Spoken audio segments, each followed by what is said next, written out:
Minn sena l-oħra l-industrija tal-istudenti barranin li jiġu pajjiżna jitgħallmu l-Ingliż qed tikber b'mod kostanti, tant li l-figura ta' 77,000 studenti li ġew pajjiżna s-sena li għaddiet mistennija tiżdied din is-sena.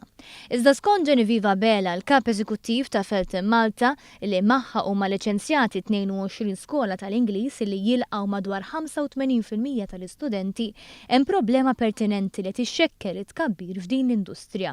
In-nuqqas ta' postijiet ta' akkomodazzjoni. It-tkabbir tal-numri tagħna, tal-market share tagħna ta' Malta hija dipendenti fuq l-akkomodazzjoni tagħna. Vuol l-iskejjel huma flessibbli biżżejjed li jakkomodaw l-istudenti li jkollna imma jridu fejn iraqduhom.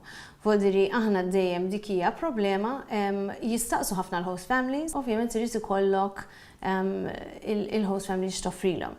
Dejjem naraw ftit tnaqqis, imma meta mbagħad in-numri jitilgħu u meta naraw li hemm growth surge fin-numri tagħna, it-tnaqqis tinħass ħafna iktar. Qabel annotat li dan it-tnaqqis hu primarjament riżultat ta' miżinformazzjoni u nuqqas tarfien dwar il-benefiċċji tal-host families, fejn sostniet li dan hu sors ta' dħul ideali għall-anzjani li jkollhom kmamar żejda meta jitilqu wliedhom jew ġenituri li jibqgħu id-dar irabbu lulidhom. Meta żżomm f'moħħok li l-iskejjel jikkopru t-taxxi, il-VAT ta' dawn il-host families dak jiġi jikkoprut mill-iskejjel, anka dak, hemm ħafna eco contribution VAT dak jiġi koprut mill-iskejjel.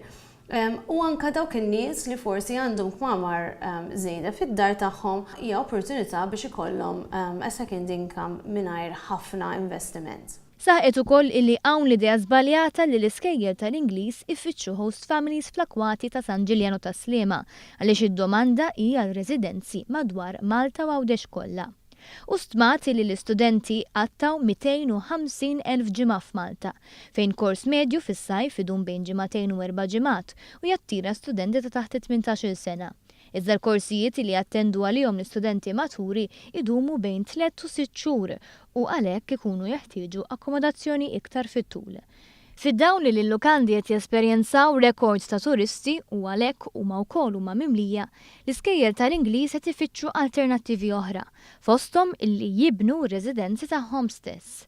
Minkejja dan l-industrija li s-sena li għaddiet ikkontribwixxiet l-iktar minn 8% tal-infiq tat-turisti f'pajjiżna għad għandha potenzjal kbir għaliex Malta tibqa' għażla popolari. Tempo l-klima dejjem tgħin, il-hospitalità tan-nies dejjem tgħin, il-nuqqas ta' perikli, barra l-fatt li aħna bħala English Language Teaching l-uniku destinazzjoni li nirregolaw l-industrija from airport to airport, voldiri.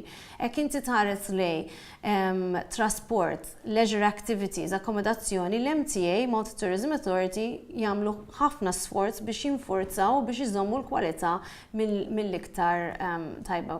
Għalhekk jissokta l-impenn biex iktar familji jidħlu għal dan ix-xogħol biex ma jintilvux studenti prospettivi.